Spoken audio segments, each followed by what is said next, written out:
اللہ اللہ اللہ اللہ اللہ۔ بسم اللہ الرحمن الرحیم، الحمدللہ رب العالمین، والصلاة والسلام علی رسولہ الکریم، اما بعد، فاعوذ باللہ من الشیطان الرجیم، بسم اللہ الرحمن الرحیم۔ ان الحسنات یذہبن السیئات، صدق اللہ العظیم۔ معزز و مکرم ناظرین اکرام، السلام علیکم ورحمۃ اللہ وبرکاتہ۔ انسان سے بہت سی مرتبہ ایسے لغزشیں، خطائیں ہو جاتی ہیں جس کی وجہ سے انسان اللہ کی رحمت سے، قرب سے، محبت سے دور ہوتا چلا جاتا ہے۔ انسان جب آدم کی اولاد ہے تو انسان سے خطائیں، لغزشیں ہوتی ہی رہے گی، کبھی جانے کبھی انجانے میں۔ لیکن اس کا علاج بھی ہے۔ اس کا علاج یہ ہے کہ جب بھی ہم سے خطائیں ہو جائے تو ہم اس کی اللہ تعالیٰ سے معافی مانگے، اللہ کے سامنے گڑ گڑائے۔ ایک تو ذریعہ یہ ہے کہ اللہ کے سامنے توبہ کرے، توبہ کے ذریعے سے بھی اللہ تعالیٰ ہمارے گناہوں کو معاف فرما دیتے ہیں۔ گزشتہ 2 ویڈیوز میں آپ کو تفصیل سے آ گئی باتیں۔ تو ایک ذریعہ یہ بھی ہے کہ انسان کے نیک اعمال کی وجہ سے، اچھے اعمال، نیک اعمال کی وجہ سے بھی انسان کے گناہ معاف ہو جاتے ہیں۔ اللہ تعالیٰ خود قرآن میں ارشاد فرماتے ہیں، ان الحسنات یذہبن السیئات، بے شک نیکیاں گناہوں کو مٹا دیتی ہے۔ اس لیے ہمیں چاہیے کہ ہم بھی نیکیاں زیادہ کریں تاکہ ہماری گناہوں کی بخشش ہو جائے، ہمارے گناہ معاف ہو جائے، جس کی وجہ سے ہمارے گناہ دھل جائے۔ ہمارے گناہ، نیک اعمال کی وجہ سے بھی ہمارے گناہ معاف ہو جاتے ہیں۔ جیسے اب کسی کو غیبت کرنے کا مرض ہے، عادت ہے، چاہے مرد ہو یا عورت، غیبت کرتے ہیں یا ادھر کے بعد ادھر لگاتے ہیں، لگاؤ بجاؤ کرتے ہیں۔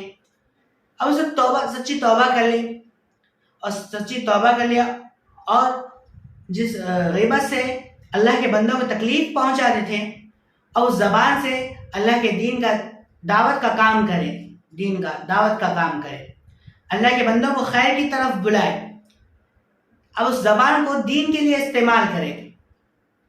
یا پھر ایک بندہ شراب پیتا تھا، اس نے توبہ کر لی، اب اس کو چاہیے کہ وہ نیک اعمال کرے، خاص کر بالخصوص وہ لوگوں کو پانی پلائے، سبیل لگائے۔ کیوں؟ جیسا گناہ کرتا تھا اس قسم کی نیکی کرنے کی وجہ سے جلدی اس کے گناہ معاف ہو جاتے ہیں۔ زبان سے غیبت کرتا تھا، اب زبان سے اللہ کے دین کی طرف، بندوں کو خیر کی طرف بلا رہا ہے، دین کی طرف بلا رہا ہے۔ شراب پیتا تھا، لوگوں کو پانی پلا رہا، توبہ کر لی، سچی توبہ کر لی، اب لوگوں کو پانی پلا۔ جیسا گناہ کرتا تھا ویسا نیکی کرنے سے اللہ تعالیٰ سے جلدی گناہ معاف ہو جاتے ہیں۔ ایک بندہ ہے، بدنصیحی کرتا تھا، غلط دیکھتا تھا، اب وہ اس نے سچی توبہ کر لیا، اب اس کو چاہیے کہ اب وہ ان نگاہوں سے انہیں قرآن کی تلاوت کرے۔ اب نگاہوں کا غلط استعمال کرتا تھا، تو اب وہ فوراً جیسا گناہ کرے اسی سے اگر ہم نیک اعمال کریں گے تو اس کے وہ گناہ معاف ہو جاتے ہیں۔ اب وہ ان نگاہوں سے اللہ کے گھر کو دیکھے، اللہ والوں کے چہروں کو دیکھے، اللہ والوں کے چہرے، اللہ والوں کے بزرگوں کے چہروں کو دیکھے، تو اس سے اس کے گناہ جلدی معاف ہو جاتے ہیں۔ جیسا گناہ کرتا ہے اس قسم کے نیکی کرنے سے جلدی اس کے گناہ اللہ تعالیٰ معاف فرماتے ہیں۔ تو ہمیں بھی چاہیے کہ دوڑ کر زیادہ نیکیاں کریں، خوب نیکیاں کریں، تاکہ ہمارے گناہوں کی بخشش ہو جائے، ہمارے گناہ دھل جائے، مٹ جائے، ختم ہو جائے، اللہ ہمارے گناہوں کو معاف کر دے۔ اس لیے اللہ والے نا اپنی زندگیوں میں آرام نہیں کرتے، مرنے کے بعد آرام کرتے ہیں۔ زندگی میں آرام نہیں ہوتا، ان کے دن بھی نیکیوں سے بھرے ہوتے ہیں، اور رات بھی ان کے دن کے معنی ہوتے ہیں، نیکیوں سے بھرے ہوتے ہیں۔ ان کے دن اور رات میں فرق نہیں رہتا۔ یہ تو فرق میرا اور آپ کے دن اور رات میں ہے کہ رات آتے ہی سو جاتے ہیں، لیکن اللہ والے کے زندگی میں رات نہیں آتی، رات نہیں ہوتی، دن نہیں آتا۔ وہ یہی سمجھتے ہیں، اور جب تک جان ہے، جب تک سانس میں سانس ہے، ہم اللہ کے دین کا کام کرتے رہیں گے، اللہ کے دین کا کام کرتے رہیں گے۔ ایسے ہی صحابہ نے بھی کیا۔ تو ہمیں بھی چاہیے کہ زیادہ نیکیاں کریں، خوب نیکیاں کریں، تاکہ ہمارے دوڑ کر نیکیاں کریں جس سے ہمارے گناہ معاف ہو جائے۔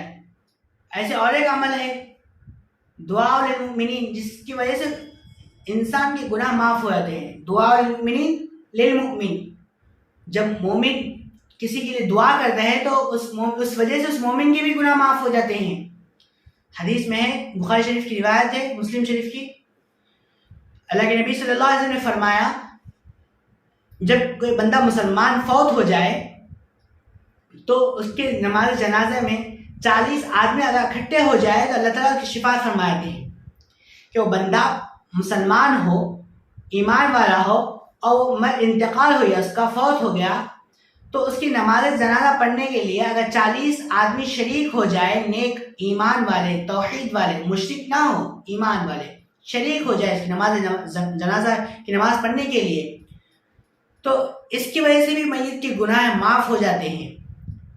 دیکھیے، ایک مومن کی دعا سے دوسرے مومن کے گناہ معاف ہو جاتے ہیں۔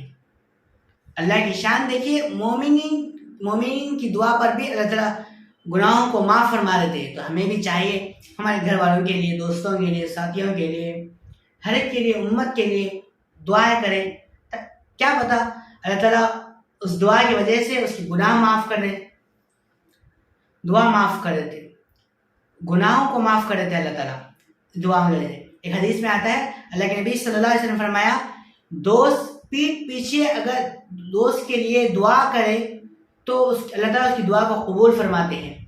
دوست اگر پیٹھ پیچھے دوست کے لیے دعا مانگے دوست کے لیے تو اللہ تعالیٰ اس کی دعا کو بھی قبول فرما دیتا ہے۔ تو ہمیں بھی چاہیے کہ دوستوں کے لیے دعائیں کرے، اور دوستوں سے کہا بھی کرے، دعا کرنے کے لیے کہا کرے کہ کیا خبر کس کے حق میں دعا قبول ہو جائے۔ ایسے مسافر کی بھی دعا قبول ہوتی ہے۔ اللہ کے نبی صلی اللہ علیہ وسلم نے فرمایا جب مسافر سفر کرتا ہے تو اس کی بھی دعا قبول ہو جاتی ہے۔ تو بہرحال ہمیں دعاؤں میں کمی نہیں کرنی چاہیے، جتنا ہو سکے اتنا زیادہ دعائیں کرے، امت کے لیے، خاص امت کے لیے دعائیں کرتے رہے، دعائیں مانگا کرے۔ دعا بھی اللہ تعالیٰ نے قرآن مجید میں دعا کرنا بھی سکھایا ہے، اور اغفر لنا ولاخواننا الذین سبقونا بالایمان۔ دیکھو، ایمان والے جو ہم سے پہلے ایمان والے چلے گئے ہیں ان کے لیے دعا سکھائی گئی ہے۔ اس سے معلوم ہوا کہ مومن کی دعا دوسرے مومن کے لیے دعا قبول ہوتی ہے، اس سے اس کے گناہ معاف ہو جاتے ہیں۔ ہمیں چاہیے کہ ہم بھی ہمارے ساتھیوں کے لیے، اپنے لیے، دوستوں کے لیے، گھر والوں کے لیے دعائیں کریں، دعائیں کرنے کے لیے کہا کرے، اس سے ہمارے گناہ معاف ہو جاتے ہیں۔ ایسے حدیث میں آتا ہے، اللہ کے نبی صلی اللہ علیہ وسلم نے فرمایا، عمر جا رہے تھے تو اللہ کے نبی صلی اللہ علیہ وسلم نے رخصت کیا، رخصت کرتے ہوئے فرمایا، عمر مجھے بھی اپنی دعاؤں میں یاد رکھنا۔ اللہ کے نبی صلی اللہ علیہ وسلم نے فرمایا، لا تنسانا من دعائک، ہمیں بھی اپنی دعاؤں میں نہ بھولنا۔ اللہ کے نبی صلی اللہ علیہ وسلم امت کو تعلیم دے رہے ہیں، اگر اللہ کے محبوب صلی اللہ علیہ وسلم عمر رضی اللہ تعالیٰ عنہ کو دعا کے لیے فرما رہے ہیں تو ہمیں بھی چاہیے کہ ہم بھی دوستوں سے، ساتھیوں سے کہا کہ دعا کے لیے کہا کریں، کیا پتہ ان کی دعا سے ہمارے گناہ معاف ہو جاتے ہیں۔ ایسے میت کے لیے بھی ایک عمل یہ بھی ہے جس سے گناہ معاف ہو جاتے ہیں۔ میت کی طرف سے بھی اگر نیک اعمال کرے تو اس سے بھی اس کے میت کے گناہ معاف ہو جاتے ہیں، نیک اعمال کی وجہ سے، نیک کام کی وجہ سے بھی دعا کرے اس کے لیے تو اس سے گناہ معاف ہو جاتے ہیں۔ ایسے میت کے لیے نیک کام کریں گے، جیسے صدقہ ہے، صدقہ دیا میت کی طرف سے تو اس کے گناہ معاف ہو جاتے ہیں۔ مثال کے طور پر کسی کے والدین فوت ہو گئے تو اپنے والدین کو ثواب پہنچانے کی نیت سے اگر والدین کے نام سے مسجد بنا دیا، مدرسہ بنایا، یا کسی غریب غربا فقیر کو کھانا کھلا دیا، صدقہ کرا، پیسے دے دیا کچھ، تو ثواب پہنچانے کی نیت سے والدین کو، تو اس سے بھی ان کے درجات بلند ہوتے ہیں، گناہ معاف ہوتے ہیں۔ تو ہمیں بھی چاہیے کہ دعائیں کرتے رہے، جو گزر گئے ہیں ان کے لیے صدقہ کرے، یہ بھی ایک ذریعہ ہے، اس کی وجہ سے بھی اللہ تعالیٰ ہمیں گناہوں کو معاف فرماتے ہیں۔ ایک واقعہ آیا تھا، شیخ الحدیث مولانا زکریا رحمۃ اللہ علیہ نے ایک واقعہ لکھا، ایک بزرگ تھے، اللہ والے تھے، ان کا گزر ایک قبرستان سے ہوا، تو جاتے تھے، انہوں نے سوچا کچھ پڑھ کر قبرستان میں بخش دیا اور گئے جا کر سو گئے تو خواب میں دیکھا کہ وہ قبرستان کے سارے مردے اکٹھا جمع ہو گئے اور سارے جیسے ایک بندہ قبرستان میں آیا اور ایک گٹری ایک ٹوکری ٹھیلا نیکیوں کا لے کر آیا، ڈاک ٹھیلا لے کر آیا، سارے کے سارے مردے اس کی طرف بھاگنے لگے، ایک مردہ وہیں بیٹھا رہا۔ تو حضرت اللہ والے نے پوچھا کہ کیا معاملہ ہے؟ تو اس مردے نے کہا کہ ہم اس جہاں میں ہیں جہاں ہمیں پیچھے والے محبت والے جو تحفہ دیتے ہیں، ہدیہ نیک اعمال کر کے ہدیہ بھیجتے ہیں، جیسے ڈاک آتی ہے، جیسے دنیا میں لوگوں کو ڈاک مل جاتی ہے ایسی ڈاک آتی ہے، تو ہر بندہ اپنی اپنی ڈاک لینے کے لیے، اپنا اپنا حصہ لینے کے لیے وہ سارے کے سارے دوڑے چلے گئے۔ تو اللہ والے نے وہ بزرگ نے پوچھا پھر تم کیوں نہیں گئے؟ تو انہوں نے کہا مجھے ڈاک اللہ کے فضل سے مجھے ڈاک اچھا مل جاتی ہے، نیکیاں مل جاتی ہیں، تو کیا تمہیں ضرورت نہیں ہے؟ تو انہوں نے کہا، اس مردے نے کہا مجھے بھی ضرورت ہے، لیکن اللہ کے فضل سے مجھے اچھا خاصا ڈاک مل جاتی ہے، کیونکہ میرا بیٹا حافظ قرآن ہے، وہ قرآن پڑھتا ہے، اس سے مجھے بہت سے ڈاک مل جاتی ہے، نیکیاں مل جاتی ہے۔ تو اس بزرگ نے پوچھا کہ تمہارا بیٹا کون ہے؟ خواب میں ہی۔ تو اس مردے نے کہا کہ فلاں بازار میں ایک دکان ہے، وہاں وہ میرا بیٹا ہے، اس دکان میں بیٹھا ہوا رہتا ہے۔